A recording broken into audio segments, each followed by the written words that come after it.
Well, hello everyone, Spencer here, also known as LegoDude11, and in today's video, this is my 2022 top 10 movies for 2022. So without further ado, let's discuss.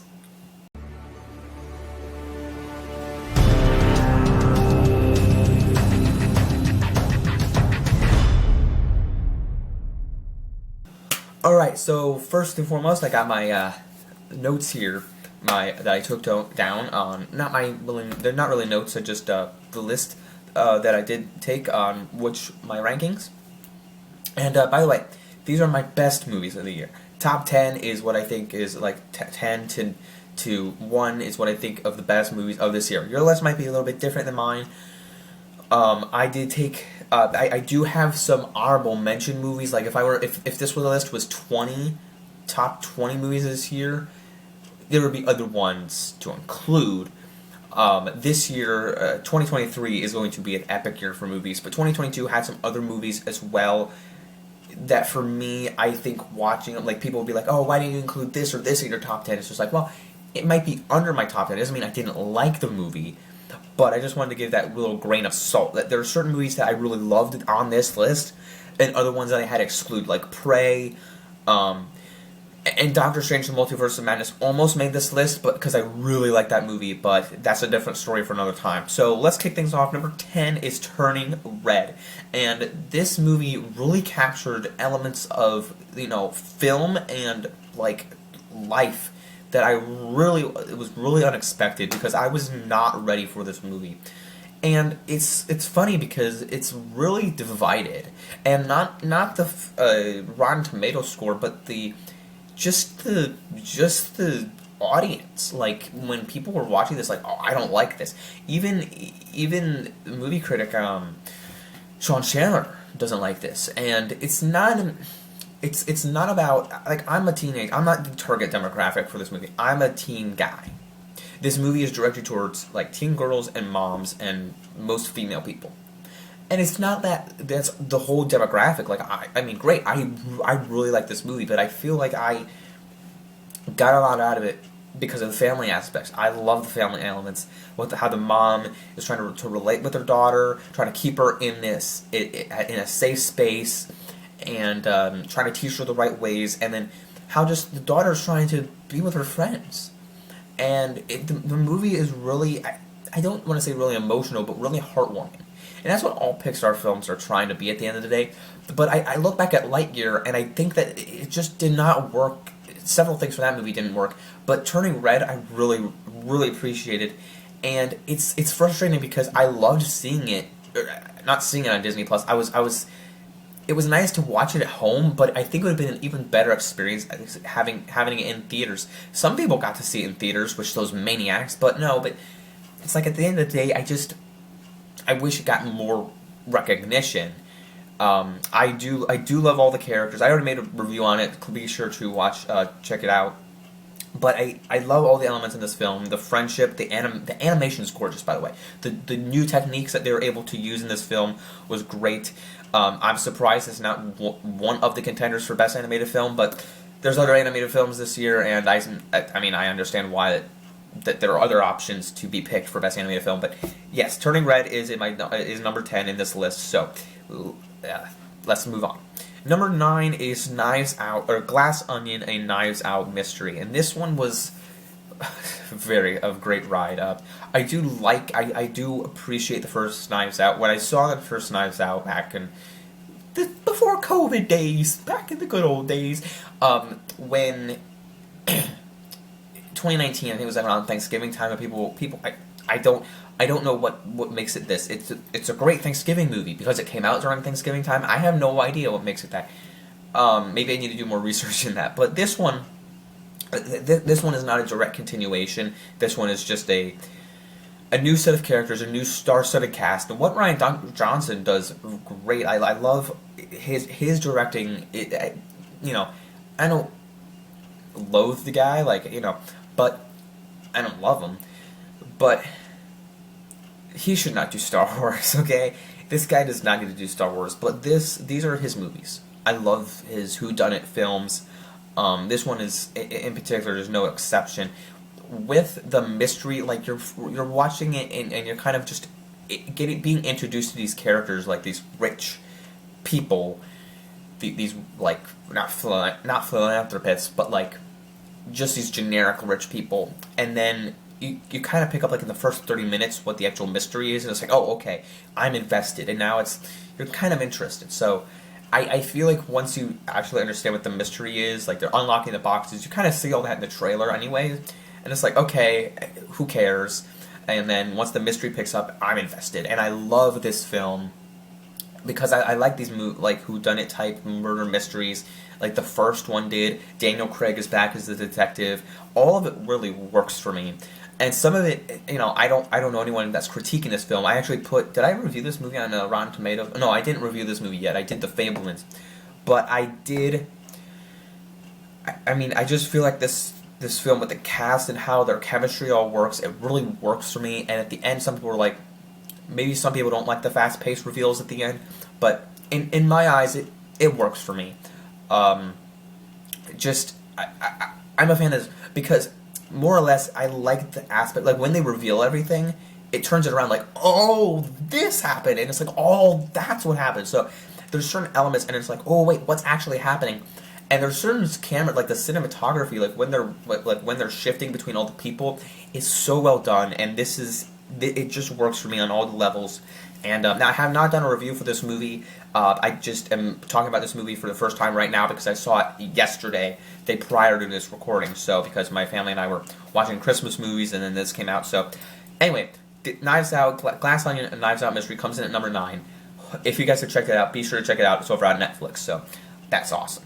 Number 8 on my list is The Black Phone, and this one was quite an interesting experience because it came out in theaters when me and my friend went to see Jurassic World Dominion, which is not great, so sad. But when we went to see that, there's a preview for The Black Phone, and I'm like, that was very bizarre because I was wanting to see the full trailer for it, and then which I had not seen, and then after that, I'm like, it was like a 30-second clip of just the phone and then the logo, and I'm like, that's it? Okay, whatever. And then I went home after we saw that movie and watched the trailer, and I'm like, this is a movie I need to see.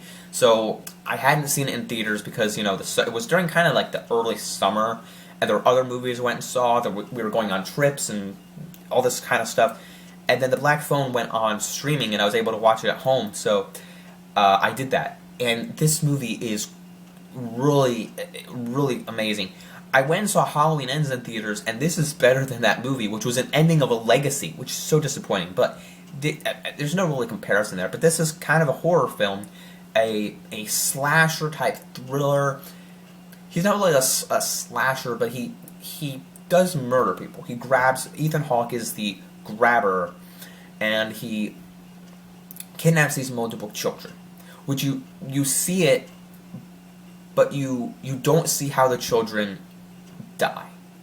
And then later you see the main kid who starts out in the movie playing baseball, and the story revolves around this kid, and the grabber just takes these kids throughout the story, and it's a story by Stephen King's son, Joe Hill, and it's developed into this movie, but the story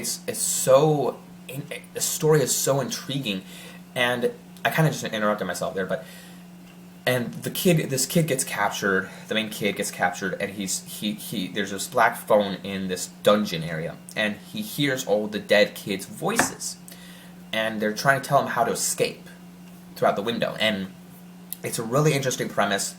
Also, there's a another plot line where the dad is abusive to the daughter, and kind of both the kids, and it's really emotional, like heartbreaking to see this guy being an abusive father to the kids.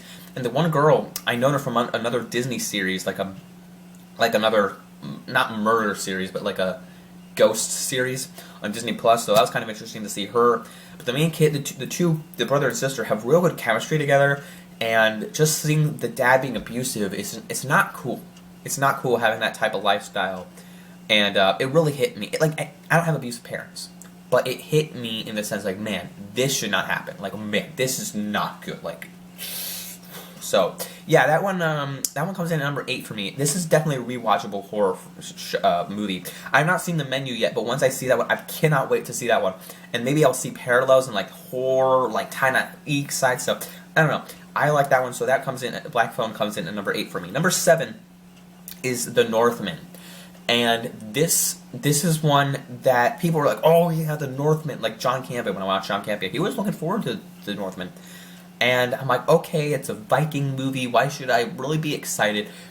And this is kind of one that was like an under-the-radar film. It was coming out in theaters, so it was kind of going to get this big recognition, but it was kind of like a low-radar film. I don't know if it was like really an indie film or what, but when it came out, it had these big names. It had Nicole Kidman. Actually has Ethan Hawke in it. I believe it has Green Goblin, Willem Dafoe. Has not Stellan Skarsgård, but the other Skarsgård brother or son, whatever, and it has Mario Chick, who's also in The Menu. Oh, Princess Peach, but Anna Taylor-Joy, and it's a big cast. I mean, it's not like the biggest wide range cast, but they're big names, and this was one that this one's interesting because I like the story. I'm not all for Viking films, but it's interesting to see like who, like it's kind of like tribes, right? There's certain tribes, and this kid and the father's son gets killed, or maybe it's the dad that gets killed, because I can't remember much about it. But there's just a bunch of Vikings screaming. I was telling my friend about this movie because he really wanted to see this movie, and he did, and I think he really enjoyed it. But it's a really interesting story about family and like death and loss almost, and like trying to be a leader in this culture of Vikings. It's a really interesting story. I don't remember who directed it, but I feel like the way it's done, with the way it's drawn out, the way it's paced, is really my type of movie. Like I mean, this obviously isn't number 1, but the way it's done, the character development, the acting is so, like, you're invested in it, because the way the actors just play these characters is so like lively, or I'm trying to think of a different word, but it's just great. And this is a type of Viking movie that I would rewatch again. There's sometimes Vikings just like, okay, that was over the top, or that wasn't the right way to play a Viking, but I think this is the way you do it right. So The Northman comes in at number 7 for me. Good stuff. Number 6 is Top Gun Maverick, and this was a movie to witness. This was a movie to behold. And I know some people have this at their number 1. I have it at number 6, but I would have had it higher, but there were other films that I really enjoyed this year, so man, it had to come in at number 6. And this one I saw in IMAX. And I was going to see Avatar in IMAX, but that's a story for another time. Sorry about that. But I loved seeing it on the big, not on the big screen, but on an even bigger screen. And it captured something that I, again, never seen. A week prior to seeing Top Gun Maverick, I watched the original Top Gun with my mom. And yeah, it's an interesting movie. I mean, I don't have any issues with the first Top Gun Maverick, but it's aged all right. Like, I'm not going to say, yeah, I got to see the original Top Gun again. But I think what Top Gun Maverick does really well is, I think other people would agree, is that it's not really like a legacy movie, but it's one where, 20, 30 longer movies, years in a decade, like in the making, and it's not even 20 years, but it's been longer than that, years in the making, and this film is beloved by generations, and they do it really, really well. It's not just like, oh yeah, here's brand recognition and let's make this movie just for the heck of it. Tom Cruise didn't want this movie to be on streaming and put it in the big screen. They delayed it like years, and it was all worthwhile. It made buckets of money, buttloads of money, and it's just in theaters so much. It was in theaters so long. Then until almost like Avatar, it's been the highest grossing movie in 2022. It's incredible. And I love the shot. I love the story, kind of like Star Wars, like they're doing like the trench run thing. That was interesting. because I think this movie had like more of a plot going on than the first one did. It was like, oh yeah, like we're the bad guys. Like they still don't explain who the bad guys really are. They're from another country, but we don't really know who they are. It's okay. I really was invested in the Goose storyline, or the son from the first guy that died. I believe it was Goose, or maybe Goose was in the new one, or Rooster. And I was just invested with everything, all the characters, all the drama, all the flying. So I also have a review for this movie as well. But yeah, be sure to check out. I'll put a card up there for the movies I did reviews of. I was very in love with this movie. Seeing it on IMAX brought a lot more charm to this movie. I mean, you don't need to see every movie in IMAX, but that's another story for another time. But I just got a lot out of seeing Top Gun. I'm sorry for the people that this isn't number one, but it did give a lot to me. I'm not a huge Top Gun lover, but I definitely like this film for what it was. That's a number 6. Number 5 is Avatar: The Way of Water. And man, what was this movie? I mean, just like I was talking about Top Gun, this movie was like long awaited. It took so long, a decade. Over like 2009, the first Avatar came out. I also made a review of this movie as well. But this was 3 hours and 12 minutes. Not including credits. Like if you leave before the credits, it's like 3 hours, 10 minutes. I don't know how long it was, but we left before. There's no end credit scenes to this movie, but it's quite a ride. It does not feel like you're in there for 3 hours. It feels like, I mean, some people are like, oh, this act doesn't work for me, but the first act just kicks off, and the trailers do not give this movie justice. By the way, it's so bad. The trailers are so bad. You're like, okay, what am I supposed to know? Or like, what am I supposed to get out of this movie? And in the first like 10 minutes, they kind of explain everything to you. Like, oh, the sky people are back. Oh, Jake has to protect his family. And they kind of explain that in the trailer too. But all of these things, just right out of the gate, and then you see it time jump ahead, like a year or so later. I think it might have been 1 year later, and just all the characters in the family are so like mutually, like they work mutually, and it's I love every element that these characters have great chemistry.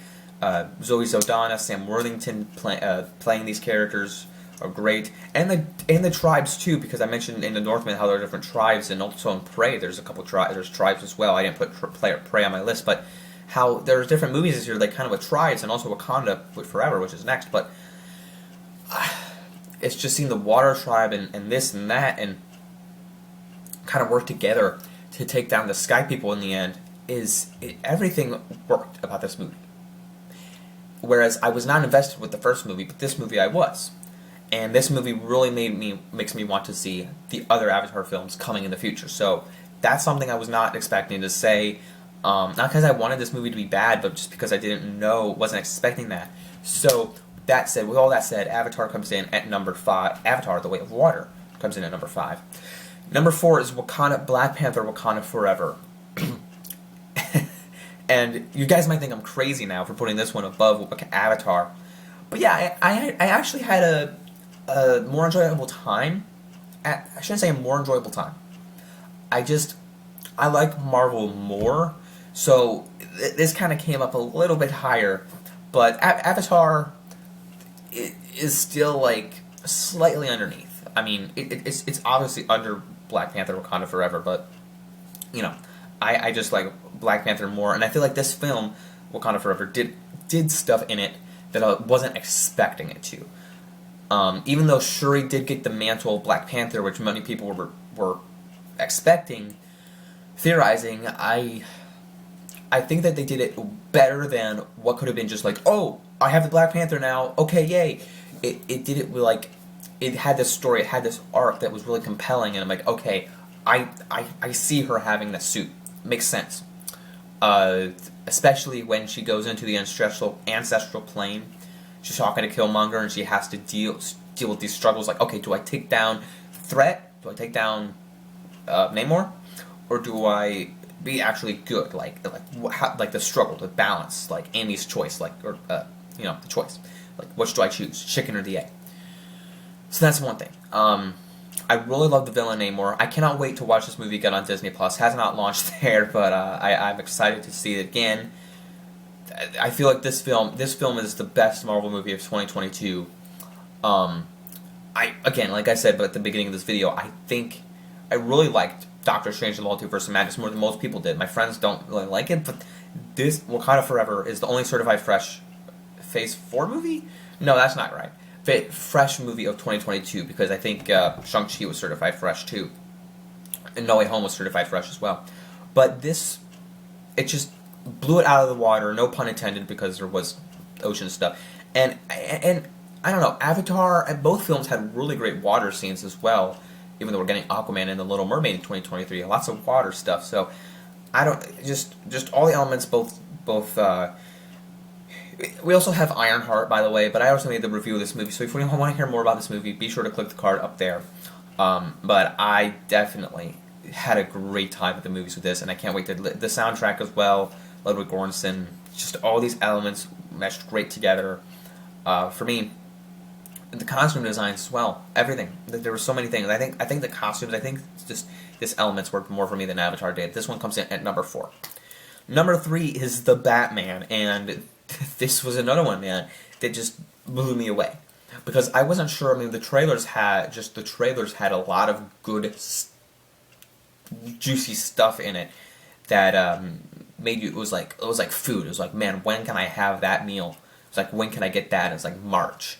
It came out in March, and this is one that was an incredible film. When I went to see it with my friends, we were discussing it afterwards. Like, okay, what's the best Batman movie? I would lean towards almost this one being the best Batman movie, but you know, Batman Begins and The Dark Knight are also two great Batman movies directed by Christopher Nolan. We're getting another Christopher Nolan movie next year, but I just appreciated what this film did with the sense in having Bruce Wayne, you know, a little bit more human Bruce Wayne. I mean, we have other Bruce Waynes that were great, but this one in particular, and then having Batman be more of a detective and Commissioner Gordon and all these people work with him, is really an interesting story. And all the material, comic material, source material that they put into this movie was well done. I mean, I noticed some things like, okay, that's probably source material from a game. That's source material from a comic. That's source material from another movie or something, like Batman just gliding down almost onto the bus from the building. Such a great scene. My favorite scene of the movie is the Penguin chase scene when he's chasing Penguin in the car in the Batmobile. Oh, so good. And then the Riddler is no exception. Is Paul Dano. Another Paul Dano film that I'll talk about later here, but I just love all the elements, and Catwoman as well. I cannot wait to see the Penguin series coming out in 2023. But this movie definitely is where it sits for me. Number 3, like I think this has lots of rewatchability. I mean, it's some people's number 1 film of the year, but it might be lower on some people's list. I mean, maybe it's not in some other people's top 10. It's fine. I know, I mean, film is also subjective, this list is subjective, but lots of things to this movie, lots of elements of this movie worked for me, therefore it comes in at number 3. Number 2 on this list, this was almost my number 1 movie until I watched another movie this weekend, but Everything Everywhere All at Once is my number 2 movie of the year. And when I first saw this movie, I watched it by myself at home, and I'm like, what am I watching right now? Like, I knew the concept. I'm like, okay, this is a multiverse movie, and it kind of takes a little bit. Like, if you're not sure, like if you read the synopsis, or if you like want to understand, like before you watch it, what am I about to watch, and then you get into it, it's like, wait, am I watching the right movie? Like, what is happening? It takes a little bit of patience to get into the actual story and actual juiciness that you want from a multiverse movie, because this is the best multiverse movie of the year. And it's so emotional, like two rocks talking. You don't think it's going to be that emotional. And there's just random stuff, you know, fingers for hands, hot dog fingers for hands. Did I just say that? Hot dog fingers instead of regular fingers. And bizarre, like, what's his name from Data? Kiwa Han from Goonies and Short Round is using a fanny pack doing kung fu moves. It's insane. But this film just has great multiverse-ness to it, putting images up on the screen now. But it's just and Ratatouille, like a parody of Ratatouille, is one of the funniest things. Like this is probably it's not a comedy, but this is the movie I laughed at the most probably for different moments. I have not seen Weird yet, but Jackass Forever was pretty funny as well. But this movie in particular was just a great ride with the emotion, with the depths, with the acting. Kiwa Han, I mean, these certain roles, like Jamie Lee Curtis too, as like the bad guy. Oh, there's so much goodness in this movie. My friend hasn't seen it yet. My best friend hasn't seen it yet, and I want to watch it with him, just to think just to see what he thinks of this movie, because it is my second favorite movie this year. It comes in. I mean, all these elements from like rocks talking to each other, how emotional this sequence is. If you don't know what I'm talking about, go watch the movie, because rocks talking, you never thought it'd be that emotional again. So that's what it comes. Everything, everywhere, all at once comes in. Number 2 on my list, and number 1 on my list is The Fabelmans. And I had no, I had no clue what this movie was, and when it was coming out, I was like, okay, The Fabelmans, cool. What's it about? It looked like a movie reel. And then people were like, "Oh, it's a Steven Spielberg biopic. Cool, but why is it called The Fable?" It's like, shouldn't it be called The Spielbergs? It's like, no, don't worry about it. It's like, oh, okay. So, we watched the trailer, and it looked emotional. You see the cast, you see the people on screen, and it has Paul Dano in it as the dad. I'm like, wow, okay, cool. I have to watch it. It also has Seth Rogen in it. I did not know that. But this movie really took the cake, took the top spot for me over Everything Everywhere All at Once. Like I said, I really liked that movie and all the elements in that one.